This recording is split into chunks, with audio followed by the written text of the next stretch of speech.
अपने बेटे प्रहलाद पर अत्याचार करना शुरू कर दिए। हिरण्यकश्यप को वरदान मिलने के बाद उसमें इतना घमंड आ गया कि वह किसी को कुछ नहीं समझता था और हिरण्यकश्यप अहंकार में इतना डूब गया कि वह स्वयं को भगवान मानने लगा।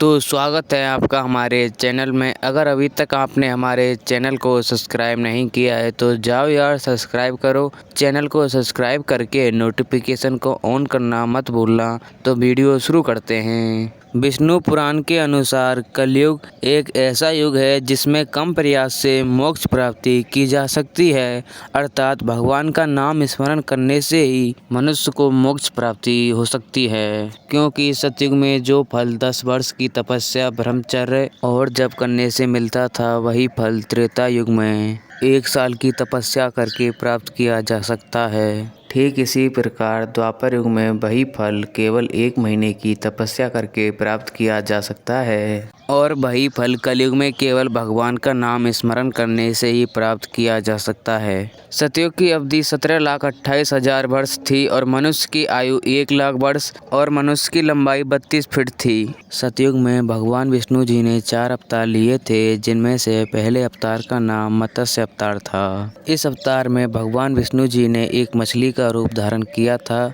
और दूसरे अवतार का नाम कूर्म अवतार है। इस अवतार में भगवान विष्णु जी ने एक कछुए का रूप धारण किया था। नरसिंह पुराण के अनुसार कूर्म अवतार भगवान विष्णु जी के दूसरे अवतार माने जाते हैं, जबकि भागवत पुराण के अनुसार कूर्म अवतार भगवान विष्णु जी के 11वें अवतार माने जाते हैं। समुद्र मंथन के समय भगवान विष्णु जी ने देवता और दानवों की रक्षा करने के लिए यह अवतार लिया था। इस अवतार के बाद भगवान विष्णु जी ने बड़ा अवतार लिया था। यह अवतार भगवान विष्णु जी ने दैत्य हिरण्यक्ष का वध और धर्म की रक्षा करने के लिए लिया था। इसके बाद भगवान विष्णु जी ने हिरण्यकशिपु का वध करने के लिए नरसिंह अवतार लिया था। बताया जाता है कि हिरण्यकशिपु और हिरण्याक्ष दोनों भाई थे।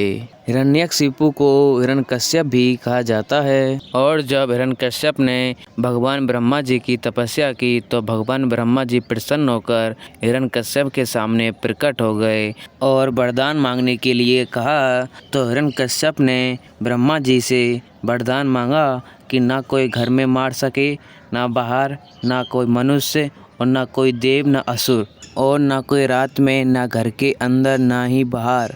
और हिरण्यकश्यप ने मांगा कि ना धरती पर और ना ही आकाश में, ना किसी अस्त्र से और ना किसी शस्त्र से मौत हो। तो भगवान ब्रह्मा जी ने हिरण्यकश्यप को कहा कि यह वरदान जीवों के लिए दुर्लभ होगा, लेकिन हिरण्यकश्यप नहीं माने तो भगवान ब्रह्मा जी ने उन्हें यह वरदान दे दिया।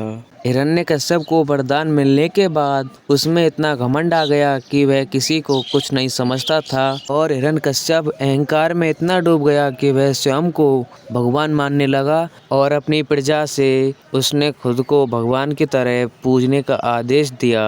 हिरण्यकश्यप ने सभी पर अत्याचार करना शुरू कर दिया।